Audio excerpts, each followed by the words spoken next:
আজকে আমার ছোট্ট সানভিকার 2 বছরের জন্মদিন। তো আমি সকাল সকাল উঠেই চান করে নিই, আর চান করে চলে যাই ঠাকুর ঘরে, ফুল তুলে দিয়ে নিলাম পুজো। তো পুজো দিয়ে চলে আসি নিচে এসে বিছানাতে একটা নতুন বিছানা চাদর পেতে নিই, আর এটা আজকে পাতবো বলেই কিনেছিলাম।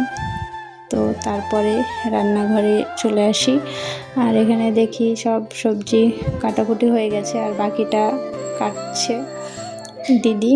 তো তারপরে আমি গ্যাস ধরিয়ে দিই, আর এর ফাঁকে সানভিকা খাবার করে ওকে খাইয়ে দিয়েছিলাম। তারপর একদম এটা দুপুরকার ভিডিও, আর আমার ভিডিও করাই হয়নি, মানে এত ব্যস্ত ছিলাম।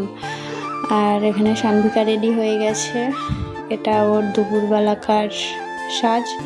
তো আমি তো সকালে গ্যাস ধরিয়েছিলাম, কিন্তু আমি রান্না করতে পারিনি, আর আজকে সব রান্না করেছে সানভিকার আর এক মা। তো এখন সব রান্নাই হয়ে গেছে, শুধু মাংসটা হলেই হয়ে যাবে। আর আমি সানভিকার এখানে খাবারের থালাটা সাজিয়ে দিচ্ছিলাম।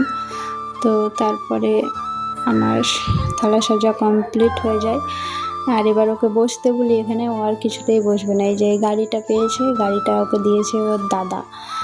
তো মানে গাড়ি ছেড়ে আর কিছুতেই বসবে না, কোনো রকমে ভোগিয়ে মানে বসালাম, তাও আর একা একা বসবে না, আমার কোলে বসবে। তো এরকম করে বসেই সবাই ওকে একে একে আশীর্বাদ করতে শুরু করলো। ওর দাদা, ছোটো ঠাম্মি, বৌদি, এটা ওর বাবা, তারপর ওর পিপি, তারপর ওর ঠাম্মি, তারপর ওর আর একটা বাবা। তো সবাই একে একে আশীর্বাদ করছে। এটা ওর বম্মা, তারপর ওর মা।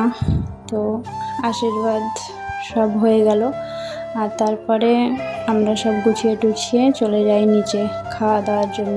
আর আজকে ওই 25টা মতো লোকের খাওয়ার আয়োজন ছিল, তো নিচে খাওয়া দাওয়া হবে। আর সানভিকাকে আজকে ওর মাসি খাইয়ে দিয়েছে।